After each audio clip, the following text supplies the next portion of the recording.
कोई मुझे ये बता सकता है कि कौन सी ऐसी चीज है जो हमेशा घटती चली जाती है? एज तो बढ़ती है पर लाइफ घटती है। बट जीवन में ऐसी चीज जो हमेशा बढ़ती चली जाती है।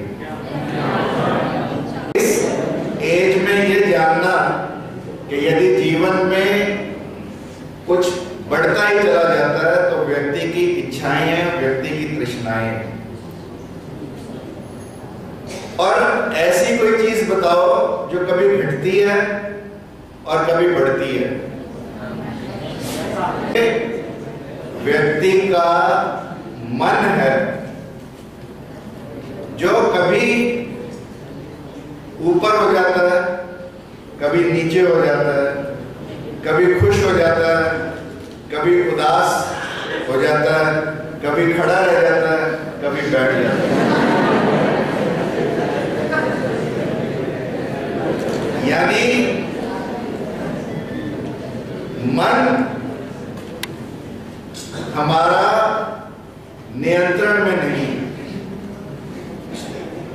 और इस मन को नियंत्रण करने के लिए ही हम मां सरस्वती का पूजन करते हैं। मां सरस्वती, हम तीन देवियों का पूजन करते हैं।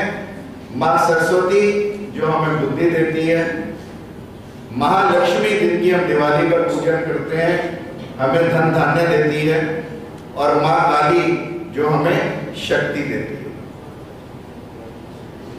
और ये सरस्वती पूजन का पर्व केवल सरस्वती पूजन का पर्व ना रहे, हमारे अंदर मां सरस्वती से कुछ गुण प्राप्त हो, हमारे अंदर कुछ ऐसे गुणों का संचार हो जिससे हमारा जीवन बदले। आपने देखा मां सरस्वती के दो हाथों में वीणा है। वीणा यदि उसके तार थोड़े ढीले होंगे तो उसमें से कोई सुर नहीं निकलेगा, और यदि ज्यादा सख्त टाइट कर दिए जाएं तो वो तार टूट जाएंगे, तब भी उनमें से कोई सुर या स्वर निकलेगा नहीं।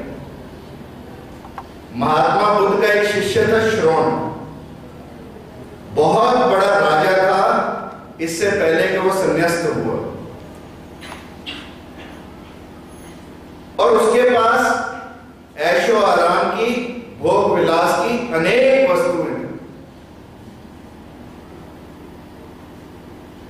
और एक दिन बुद्ध के चरणों में आकर संन्यास्त हो गया, और संन्यास भी ऐसा लिया कि यदि लोग दो पैरों पर चले तो वो एक पांव पर चले, लोग दो रोटी खाएं तो वो एक रोटी खाए, लोग छाया में बैठे तो वो धूप में बैठे, लोग झोपड़ी में रहें तो वो बाहर आंगन में रहे, लोग कुर्सियों पर बैठे और वो खड़े या धरती पर बैठे।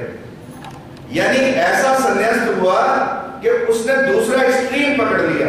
एक तरफ तो एक एक्सट्रीम था पूरा राजा भोग विलास में, और एक सन्यासी जिसने सब कुछ छोड़ दिया। तो महात्मा बुद्ध एक बार उसके कमरे में गए और महात्मा बुद्ध ने कहा कि श्रवण, तू सन्यासी या राजा बनने से पहले वीणा वादक था, तू मुझे बता कि यदि वीणा के तार को ढीला छोड़ा जाए तो सुर आएगा या नहीं, या वीणा के तारों को ज्यादा कस दिया जाए तो सुर आएगा या नहीं। दोनों ही स्थितियों में सुर नहीं आएगा। इसलिए ऑप्टिमम रेगुलराइजेशन, इसलिए इतना खींचा जाए कि ना तो तार टूटे और इतना ढीला ना छोड़ा जाए कि उसमें से सुर ना निकले। इसलिए मां सरस्वती के दो हाथों में वीणा है कि हम अपने जीवन को ऐसा बनाएं कि ना तो वो ऐसा ढीला हो कि हम कैंटीन में बैठे रह जाएं, और ना ही ऐसा सख्त हो कि हम क्लास में आकर भी क्लास में बैठे ना हो। अक्सर ऐसा होता है कि we are physically present in the class but we are not mentally present in the class. And it is very important that once we are in the class, we have to be physically and mentally both in the class.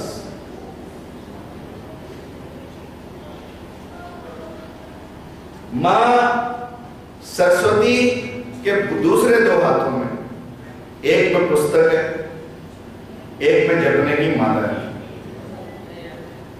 यानी अक्षर ज्ञान का भी हमें आवश्यकता है और दूसरी हमें अपने अक्षरी ज्ञान के साथ उस निरक्षर की भी, उस आध्यात्मिकता की भी आवश्यकता है। यानी हमें अपने जीवन में शिक्षा को तो अपनाना ही अपनाना है, शिक्षा के साथ धर्म को भी अपनाना है। लोग कहते हैं इसे शिक्षा का भगवा करें, पर ऐसा नहीं है। वह अक्षरीय ज्ञान जिसमें संस्कार ना हो, वह अक्षरीय ज्ञान बिल्कुल नीरस है, बिल्कुल बेकार है। आज हम सब के साथ यही हो रहा है कि we have lot of information with us, but we do not have knowledge with us. इसलिए it is very important कि हम अपनी शिक्षा में संस्कारों को और मूल्यों को जोड़ें, और शिक्षा में संस्कारों को जोड़ें, मूल्य को जोड़ें, नैतिकता को जोड़ें। इसलिए आज हम मां सरस्वती का पूजन करते हैं।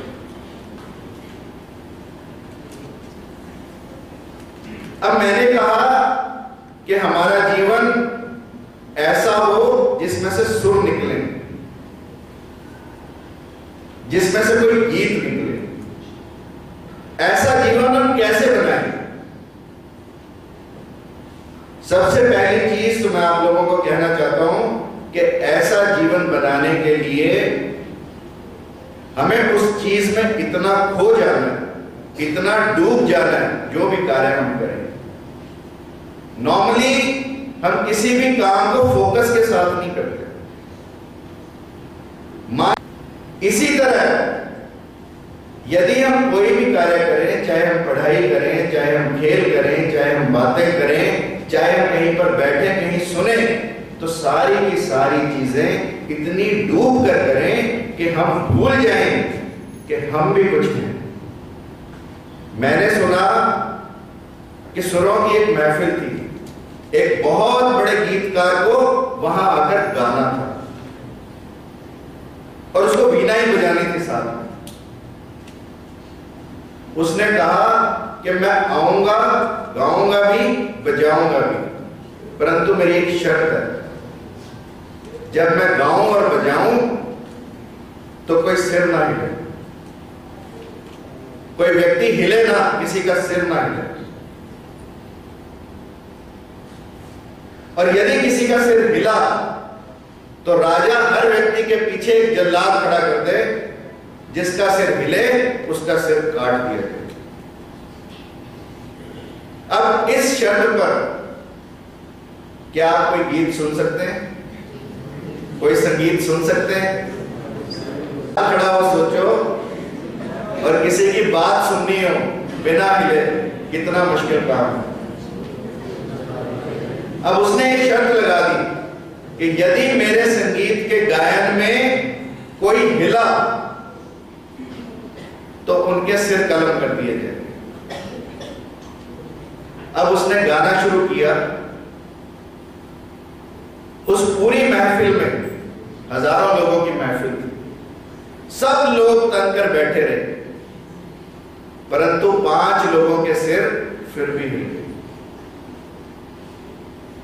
राजा ने हुक्म दिया कि इन 5 लोगों को निकाल लिया जाए। उन 5 लोगों को निकाल लिया गया। राजा ने कहा जल्लाद को कि इनका सिर कलम कर दिया जाए। तो संगीतकार ने कहा, जो गीतकार था उसने कहा कि ठहर जाओ, यही 5 व्यक्ति हैं जिनके लिए मैं गाऊंगा। क्योंकि उन व्यक्तियों से पूछा गया कि इतने डर के बावजूद भी तुम्हारे सिर कैसे हिले? तो उन्होंने कहा हमने तो हिलाए ही नहीं, हम संगीत में इतना डूब गए कि हमारे सिर स्वयं से हिल गए। तो हम अपने कार्य में इतनी गहराई से डूब जाएं कि हमें मौत का भी डर ना रहे, हमें किसी भी चीज का डर ना रहे। जब तक भय सताता रहेगा हम इस कार्य में डूब ही नहीं सकते। तो पहली चीज कि हम जीवन में जो भी कार्य करें, let it be any work. आज अगर व्यक्ति कोई भी कार्य जीवन में करे उसमें पूरा डूब कर करे। इसलिए I normally say that we must learn to love the things which we are doing for our profession.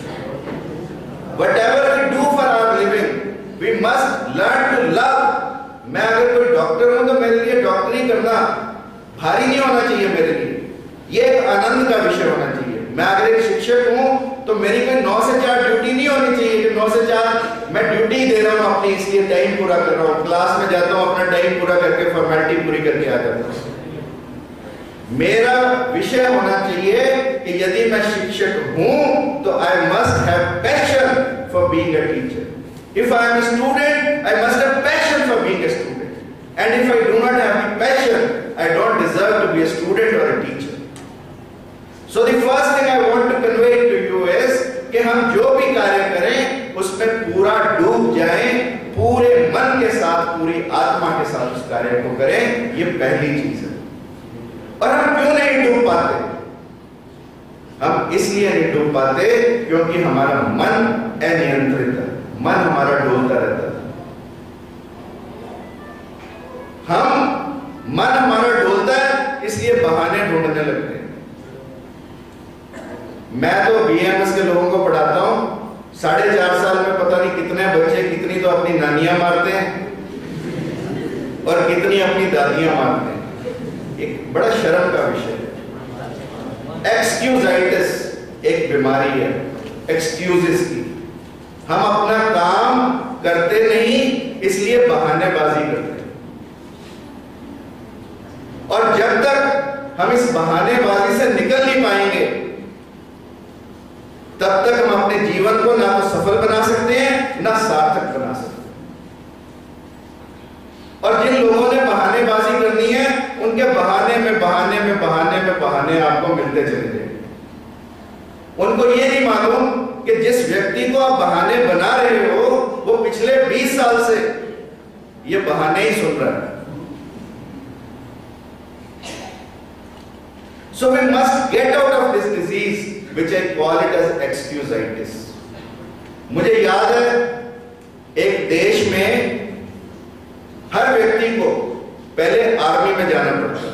When you go to the college, like हमारे देश में अभी ये कंपल्सरी नहीं है, बट बहुत सारे यूरोपियन कंट्रीज में once you enter the college, you have to have army training for a year. ऐसे ही एक व्यक्ति आर्मी की ट्रेनिंग में गया। जब ट्रेनिंग ज्वाइन की तो सबसे पहले क्या होता है, विजन का टेस्ट पढ़ाया जाता है उन्हें कि इसकी विजन नॉर्मल है कि नहीं है। हम भी तुम भी जब कोई जॉब ज्वाइन करोगे तो पहले सबसे तुम्हारा विजन टेस्ट ही किया जाएगा। अब उसके सामने विजन का चार्ट लगा, उसको कहा तो इसे पढ़। वो कहे मुझे तो कुछ दिखाई नहीं देता, क्योंकि बहाना मारना चाहता। अब जो बहाना जिसको मार रहा है वो भी सुनने का, रोज बहाने यही सुनता है। अब उसने उसके आगे एक थाली लाकर रख दी। जब उसने सामने AOSTVHUAV नहीं पढ़ा तो उसने कहा ये बताइए क्या है। वो कहता है ये अठन्नी कहां से ढूंढ के लाए, क्योंकि बहाना कर रहा है कि मुझे दिखाई नहीं देता। थाली उसे अठन्नी दिखाई दी। अब उस जो कर्नल था उसने कहा चल कोई बात नहीं, इसे छोड़ दो, इसकी ट्रेनिंग रहने दो। जब उसने कहा इसे रहने दो, छोड़ दो, जब हम भी कॉलेज से छूटते हैं किसी बहाने से तो कहां जाते हैं, पिक्चर देखने। तो वो भी सीधा छुटा कि आज जान बची और पिक्चर हॉल में पहुंच गया। पिक्चर हॉल में पहुंचा, पिक्चर देखी आधी, इंटरवल का टाइम हुआ, पॉपकॉर्न खाने का टाइम हुआ। इधर उधर देखा तो उसने देखते ही बड़ा हैरान हुआ कि जो दाईं तरफ उसके बैठा था वही कर्नल था। जिसने सुबह उसे एग्जामिन किया था। अब उसकी बात समझ में आई कि कर्नल सोचेगा कि वैसे तो इसे थाली की अठन्नी दिखाई देती है और यहां ये पिक्चर देखने आया, तो अब बहानेबाज तो बहानेबाज है। उसने जैसे ही कर्नल को देखा अपनी दाईं तरफ ऐसे ऐसे हाथ मारने शुरू किए, कहता भाई साहब ये बस कहां जाएगी। यानी बहाने में बहाना। So my message to the students is कि हम जीवन में कुछ भी करें, कम से कम बहाने ना बनाएं और सच कहने में जो अच्छाई है। जब भी आप अपने टीचर को कोई सच बात बताएंगे तो बिलीव मी, यदि अच्छा टीचर होगा तो आपकी सच्चाई को समझेगा और आपकी मदद करेगा। जो आपकी सच्चाई को नहीं समझ सकता वो अच्छा टीचर भी नहीं हो सकता। इसलिए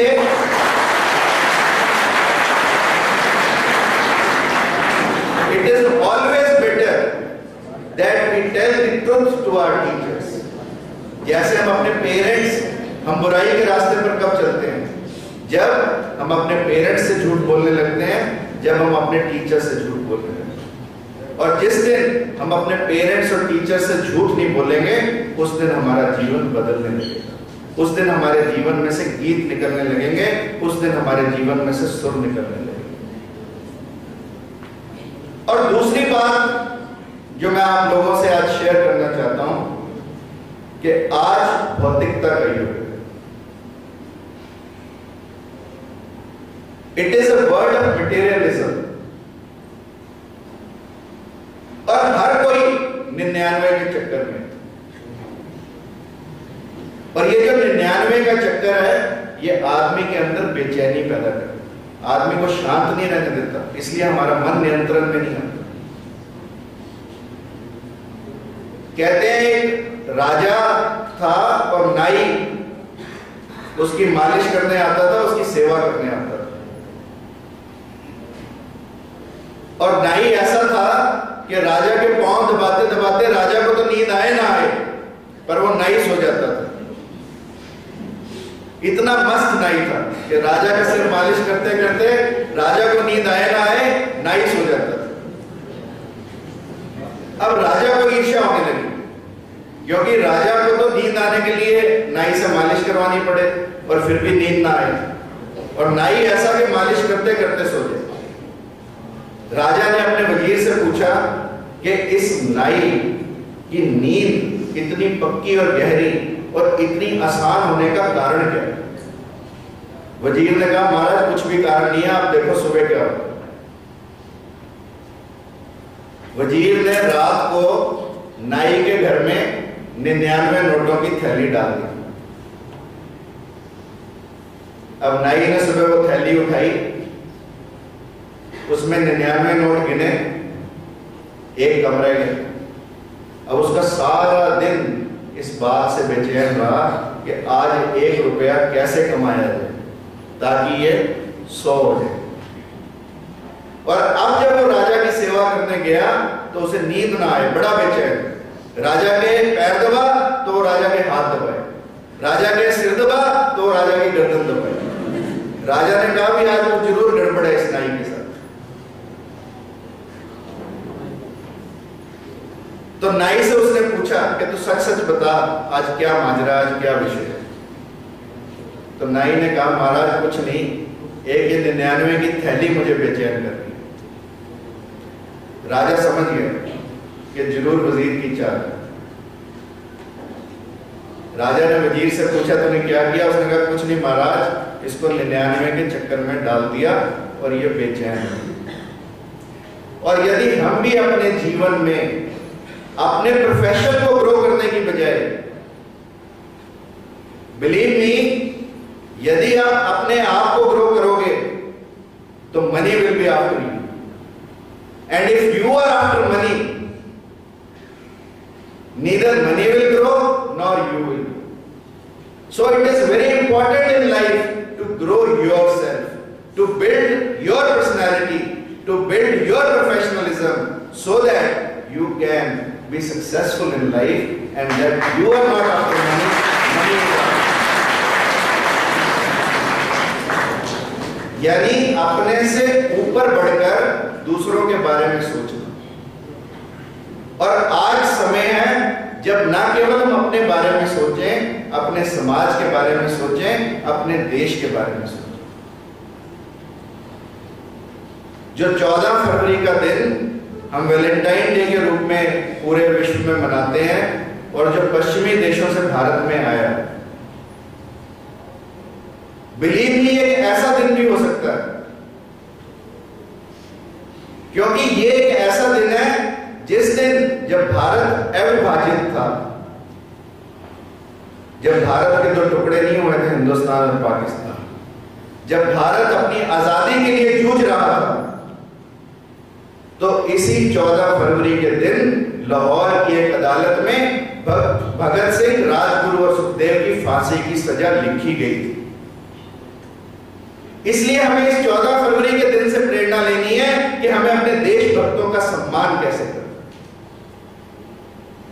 हमें अपने अंदर राष्ट्रीयता को कैसे पैदा करना। आज देश में कोई समस्या नहीं है, लोग कहते हैं भय की समस्या, भूख की समस्या, भ्रष्टाचार की समस्या। मैं कहता हूं सबसे बड़ी समस्या इस देश में यदि कोई है तो हम अपने देश से विमुख हैं। हमारे अंदर नेशनैलिटी की कमी है, राष्ट्रीयता की कमी है। जापान जैसा छोटा देश सिर्फ यदि आज सुपर पावर है तो अपनी राष्ट्रीयता की बदौलत, और भारत इतना बड़ा होकर भी जिसकी 65% जनसंख्या तुम्हारे जैसी है, यूथ 35 साल की उम्र से कम है, 65% ऑफ द पॉपुलेशन, फिर भी अभी पिछड़ा हुआ देश है। ऐसा क्यों? क्योंकि हम अपने राष्ट्र की चिंता नहीं करते। हम याद नहीं करते भगत सिंह, राजगुरु और सुखदेव को, हम याद नहीं करते वीर हकीकत को जिसने इसी बसंत पंचमी के दिन अपने प्राणों की बलि दी थी अपने धर्म की खातिर। सोचो 13 साल का बच्चा, हम सब 13 साल से बड़े हैं,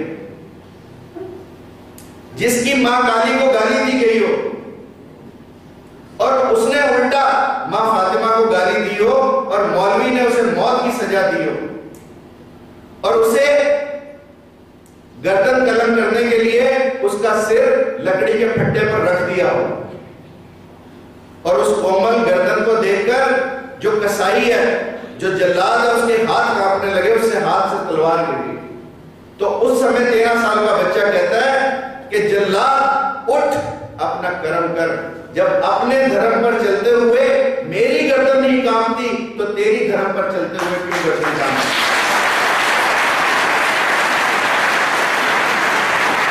जिस भारत की भूमि ने ऐसे छोटे छोटे बच्चों को जन्म दिया हो और जिनकी शहादत को आज ये देश भुला बैठा है। हम बसंत पंचमी तो मनाते हैं पर वीर हकीकत को याद नहीं करते। जिस दिन ये देश वीर हकीकत जैसे बच्चों को याद करेगा, उस दिन इस देश की तस्वीर बदलेगी, उस दिन इस देश की दशा बदलेगी और इस देश की दिशा बदलेगी। और वो बदलेगा कौन? वो बदलोगे आप। हमारे अंदर राष्ट्रीयता का अंश होना बहुत जरूरी है। मैं तुम्हें आजाद हिंद फौज के समय की एक कहानी सुनाता हूं, बड़ी छोटी सी कहानी है और ज्यादा लंबा अपना भाषण नहीं करूंगा, थोड़ी सी बातों के बाद अपनी बात को समाप्त करूंगा। बट मैं तुम्हें ये उदाहरण देना चाहता हूं आज के दिन, क्योंकि आज के दिन इनकी महत्ता है।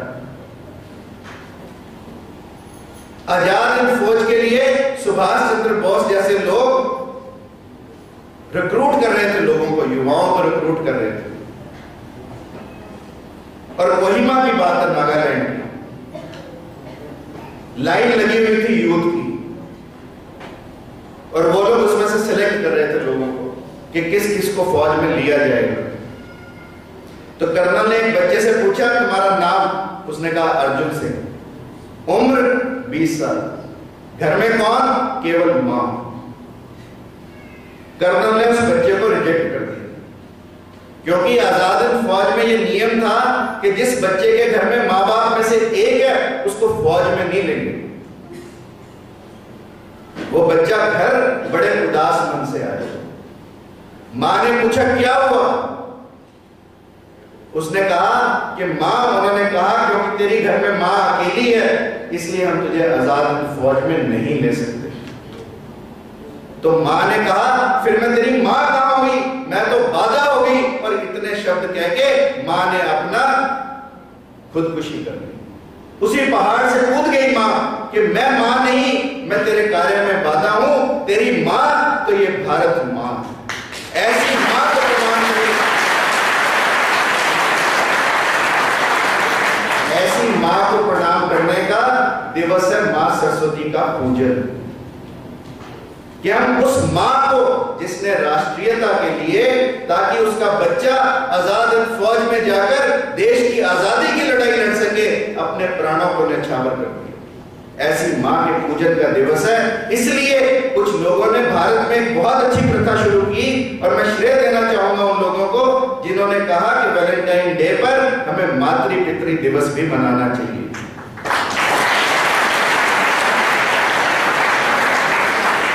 क्योंकि बिना माता पिता और आचार्य के, इसलिए हमने कहा मातृदेवो भव, पितृदेवो भव, आचार्य देवो भव। माता पिता और आचार्य की, तीनों व्यक्तियों की पूजा का दिवस है मां सरस्वती का पूजन। और जिस दिन हमारा युवा अपने आप को इस देश का युवा समझने लगेगा, भारतीयता से ओतप्रोत होने लगेगा। आज हमारा युवा सिर्फ पढ़ता लिखता है हिंदुस्तान में, काम अमेरिका में जाकर करता है। स्वामी विवेकानंद जब अमेरिका में गए, अमेरिका के पूरे भोग विलास में रहे, अच्छे रहने को कमरे मिले उन्हें, जिन लोगों के यहां पर रुके, अच्छे पहनने को वस्त्र मिले, अच्छा खाने को मिला। तो किसी अमेरिकी मित्र ने पूछा कि अब आपका भारत जाने का दिल नहीं करता होगा, क्योंकि आपने इतना कुछ यहाँ पर भोगा, इतनी कुछ चीजें, इतनी आराम की सुख की सुविधाएं आपको मिली हैं, शायद अब आपका भारत जाने का दिल ना करे। तो स्वामी विवेकानंद ने कहा कि जब मैं अमेरिका आया था तो मैं भारत से प्रेम करता था, और जब पिछले 4 सालों से मैं अमेरिका में हूं, जब मैं आया था इससे पहले तो मैं भारत से प्रेम करता था, और इन 4 सालों में यहां रहकर मैं भारत की पूजा करने लगा। यानी अमेरिका में रहकर भी, सन्यासी होने के बावजूद भी, उस व्यक्ति ने भारत की भूमि को, भारत के धर्म को, भारत के अध्यात्म को, भारत के मूल को नहीं छोड़ा। इसलिए my request and appeal to all the youth standing and sitting here is that we must have some amount of nationalism in us, and this is the day when we can take a pledge to be nationalistic.